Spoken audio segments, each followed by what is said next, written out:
Growing up is difficult because you have to sacrifice the potentiality of childhood for the actuality of adulthood. When you are a child, you have dozens of options for what you can become, and when you are an adult, you have to pick one of these options. And this can be painful because, by choosing one option, you are sacrificing all the other options.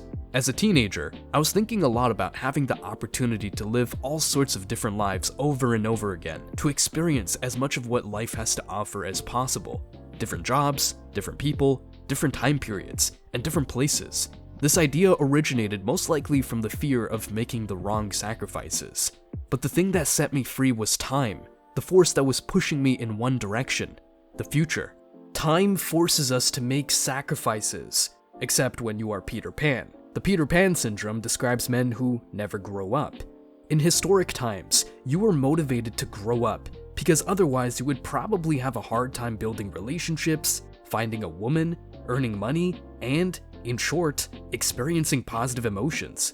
Not growing up was, in some sense, a death sentence, or at least a recipe for a miserable life, because nobody is a fan of an old infant who cannot provide for himself.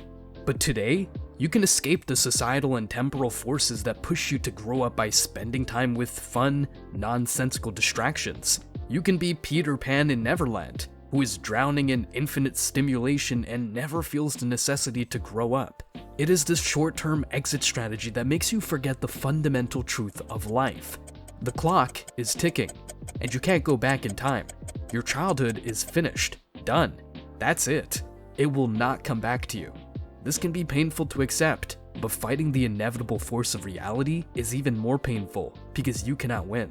This trend, the unwillingness to grow up, is definitely fueled by economic and social developments that lie underneath it. I might talk about them in another video, but the fundamental axiom of change is the individual, with which I mean you.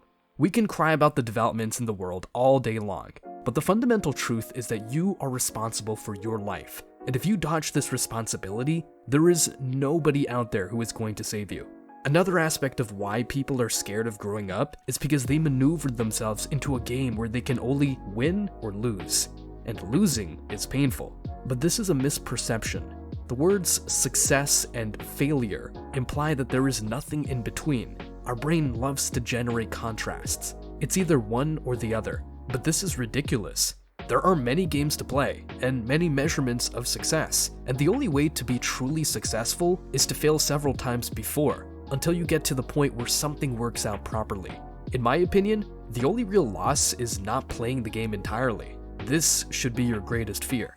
Speaking in extremes, you can either be the 35-year-old infant in his parents' basement who did nothing but play video games for the last 20 years, or the 35-year-old man who made an uncountable number of foolish mistakes, but at least experienced real life and was able to learn from these mistakes and readjust to the point where he is a wise, responsible person.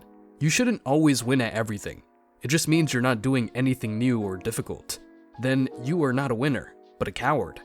Growing is the most important form of winning. Ask yourself if your supposed victory in the present should really take precedence over an actual improvement in the future. I think a huge additional problem a lot of kids and teenagers run into these days is that they never get a compelling alternative to the stupid consumption laid out for them.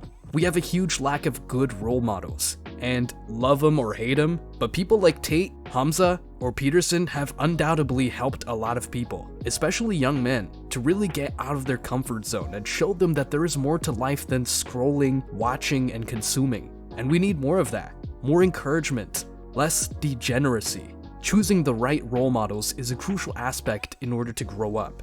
What I'm seeing is that we live in a culture that has the tendency to put niceness before honesty, which can lead to catastrophic results. Because just because you don't talk about a problem doesn't mean it's vanished. I prefer people who call me on my bullshit and laziness over those who keep up a facade just to avoid hurting my feelings. If you tell someone all the time that he is good the way he is and never give him an encouraging word, he never realizes what he is missing out on. I definitely needed people, and I still need people who remind me of what I'm capable of. And you probably need this as well. The following words from Peterson summarize it pretty well. If you don't listen to that thing that beckons you forward, you will pay for it like you cannot possibly imagine. You'll have everything that's terrible about life in your life and nothing about it that's good. And worse, you'll know that it was your fault and that you squandered what you could have had. Overcoming the difficulties of growing up is worth it, whether you believe it or not. Join the free Better Human community if you want, and have a wonderful day.